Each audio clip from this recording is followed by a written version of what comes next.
Have they changed so it that good. you can race there yet? That are they allowing engine, like import engine in a domestic and vice versa? They allowed it in stick shift, and they allowed it in like I think X275 or something. yeah. And I had saw people Eric, messaging me. They're like, Yeah. "You can run in the class now," and I'm like, "Do you know what X275 is?" might not qualify.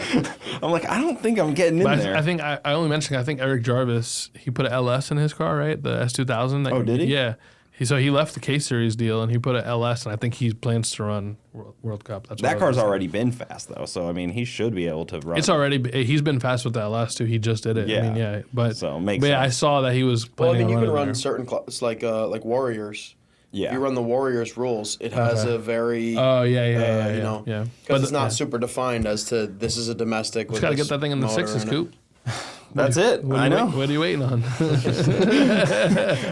would have thought it's so easy? It's just like you do a turbo swap, right? And I go to like a 94 and I'm good. Yeah, you can do it with an 88. How heavy is that thing? It's 3,200 with me Maybe a in it. 98. Yeah.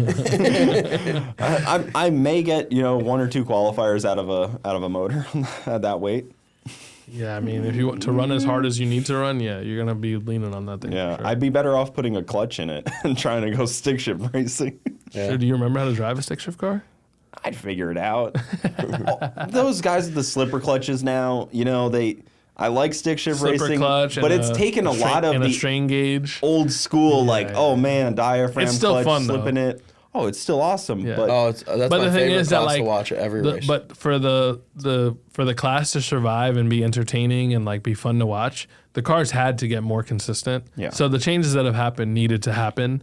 But to your point, it's not the same as it was. it's borderline manually shifted 400 with, because once they dump the clutch out, it does its own thing, and then they just They still got to get it right, though. The clutch Yeah. tune-up's a hard Yeah, thing to do, yeah. and it's It's like, probably arguably harder to get the clutch tune-up right than it is to slip it with your foot.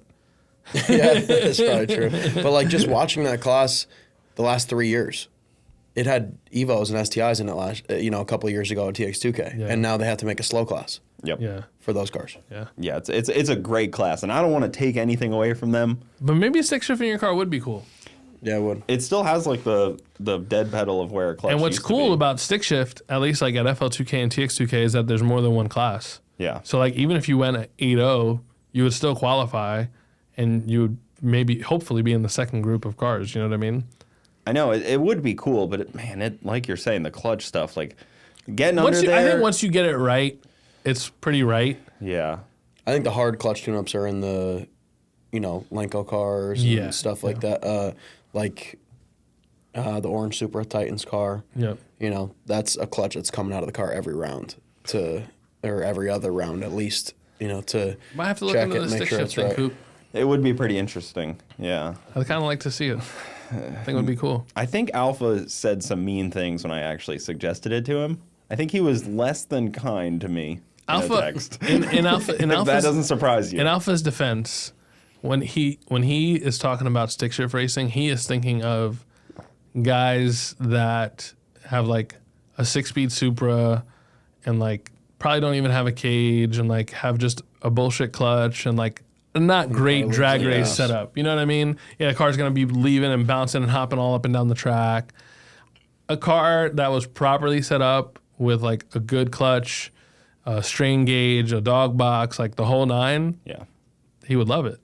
It But- would be cool. But there's very few people doing that with 2J cars. It's becoming more prominent now. Like you got What's the John IDS Rogers. car? Yeah, John Rogers is doing it. Joel Granis, but there's not a lot of them doing it. Rogers has a good program going Yeah, for what they got. yeah. And now that they've got an engine that they're able to lean on and not worry about, hopefully with that new Dart block, the 2J block, that car should do some things. But I mean, that's another cool thing about stick shift is like John Rogers has come to the reunion and won, right? And gone to the finals and stuff with a car that goes 7.0 because the guys that go sixes may kick the tire. Like being consistent in stick shift racing is more important than being fast.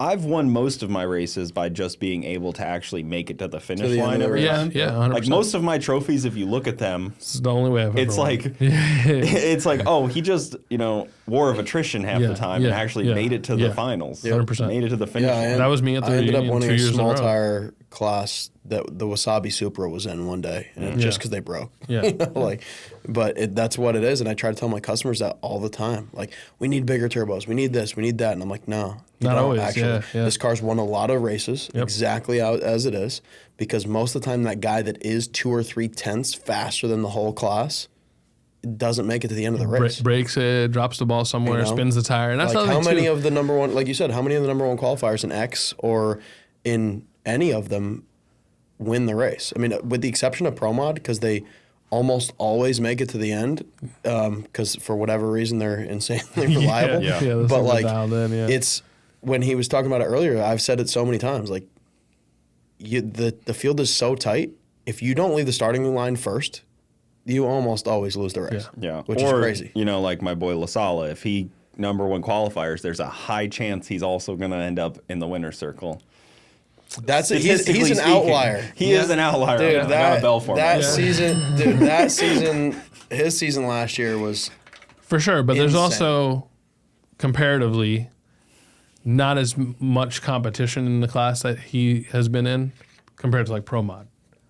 There's in Pro Mod, if you qualify, Spencer Hyde qualified 32 and then won won. World Series of Pro Mod. Yep. You can't do that in most classes, but Pro Mod is that close. You know what I mean? Yep. If Brett was racing 31 cars that were all within a tenth of him, less than a tenth of him, no doubt. Yeah. it'd be different. You know what I mean? Not to take anything away from his Yeah. car. The car is amazing. He cuts a light. Him and his tuner don't ever miss. It seems like they got it, no doubt about it. But the competition, the level is just way different. Yeah. I think they actually did have some really good competition at Mod Knots. Yep, And they did. End they of the did. reunion. Yeah, Because yeah, I for sure. think it was him and Cocomelon were Him, dead next to Cocomelon, each other, and Larry, Keith Ray, which is awesome. So like for years we've been like really like I've wanted to grow the Extreme 28 class at FL2K. Yeah. And then we started doing Extreme 28s at the reunion.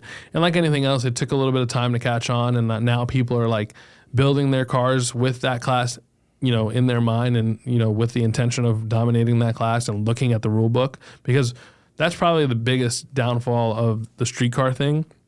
Is that most of us, we build the car because like we want to, and we want to beat like that guy over there. or you just had it and Yeah. kept making it faster. And like you just set a goal. But then in the end of it, you set your goal, you want to go 690s. Cool, I went 690s. But now you have a setup that doesn't fit rules for anything. For anything. Yeah, I like did at that all. with my car. Like that happens so much in the street car and import world that it's like it's so hard to do rules, because there are guys that have a combination that can go a lot faster than it does, but they're on a budget or whatever. So like they just bought a huge, you know, Precision 88 because they got a deal on it, but they only go 780s. You know what I mean? So it makes it hard to like do the rules and control it, because that same turbo can go 680s on a different car.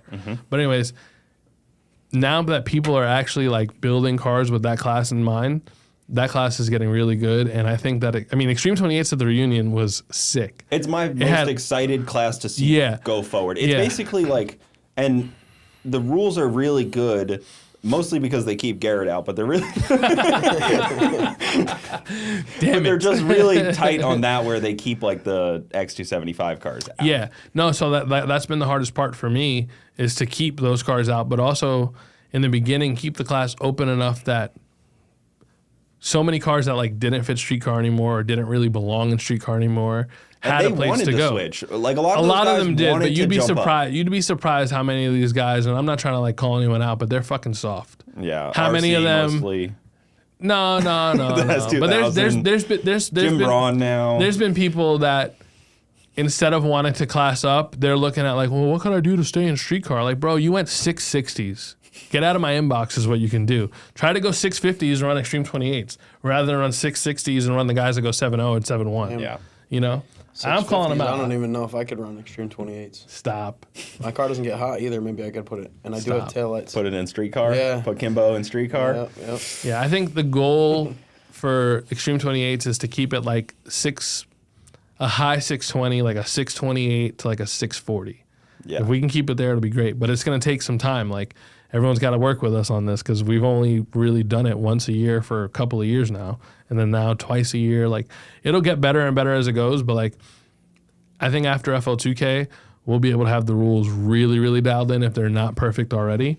And I there's think it'll be cars good. that It'll grow. aren't necessarily being built for that class, but they're coming from other classes into that. Yeah, and that's what we wanted There's to do. chassis sitting around all over that Yeah. people don't realize that Yep. have nowhere to go. Yeah. Well, pretty much X cars, Yeah. pro cars, Well, with the right weight and stuff like that, and depending on like the combination, Yeah. you can take that chassis and that whole setup and make Yeah. it fit the class But that was relatively easily. But that was the challenge, was keeping a Pro 275 car from showing up and running 580s, because you can't have a 5-second car in that class. Like, Yeah. that class will survive and be healthy in the low 6-second range, and it's so much fun to watch. I don't care what anyone says. Like, when Extreme 28 is running, it's entertaining. I'm laughing because I know LaSala's car is going to be, his new car is likely going to be done for that class at FL2K, I'd imagine. Well, I don't know if I'm it'll sure be done in fives are the time. goals. I'm sure 5s are the goal for the car, but probably not with that rule set, because he has to be a certain weight and he can only run a certain turbo size, and it's very similar to what he had previously. Yeah. And So, the rule package is similar to what his combination was. So, yeah, I mean, if he has a better chassis in some way, shape, or form, or if he can, I think there was some room for him to drop some weight. He may go faster, but at the end of the day, we're going to change the rules if that happens. If it gets out of hand, and we're going to dial it back in and get him to run Yeah. what he needs to run. and we're only 2 weeks, 3 Yeah, weeks we're like out. we're little less than 4 weeks away from the event. Yeah. And this car hasn't been seen, heard, or tested yet. Yeah, it's not, I'm sure it doesn't have oil pressure, I'd imagine. Yeah. So, but again, I mean, it is what it is. We'll keep it right. Yeah. But what's cool about a guy like Brett is that Brett is a competitor. Brett wants to be close to everyone else. Like, he doesn't want to just run away from it. But Extreme 28 is going to be really good this year at FL2K. You got Larry with the Orange 240. Yep. We're bringing our Supra. Max bringing his car. Keith Rea. I mean, the list goes on, but there's probably, I want to say we had 20 entries already. Well, Is Dewey the bringing white something? rice, yeah. Do we have anything out? I wonder. Dewey is I love white rice. I love Dewey's that car. playing this one close to the chest. They have a tech card. I don't know what car they're bringing. I was told they're not bringing white rice. They might be bringing the taco truck with a new setup. I don't know. Wasabi wouldn't fit. No, Wasabi won't fit. The Supra with zoomies. Yeah, the Supra with zoomies and a 481X won't fit. Yeah, it does not fit. But I don't know. So and that's another one you can't count out. Car or Hemi car? Oh, actually, not. Yes, a Hemi. Yeah. But anyhow, yeah, I don't know what the white rice team is bringing, but they're bringing something. Yeah. You know, Brett has a tech card. I don't know if it was an oversight and he didn't realize he may not have a car, or if he's really going to push to have a car. I don't know. But I mean, it's going to be good. You have the Coco Melon cars coming back. Coco Melon's badass. Mike Reich's car, his new car, they're trying to get it done. And Finally. it might make it for this event. I thought Mike was just Mike's golfing, I think. Yeah, I don't know what he's doing. I but thought he retired from racing. But he's another one. He's great for the class because he's a competitor, man. That Yeah. guy will do whatever it takes to win. I've always enjoyed racing with Mike, even if he's burned down me and other people.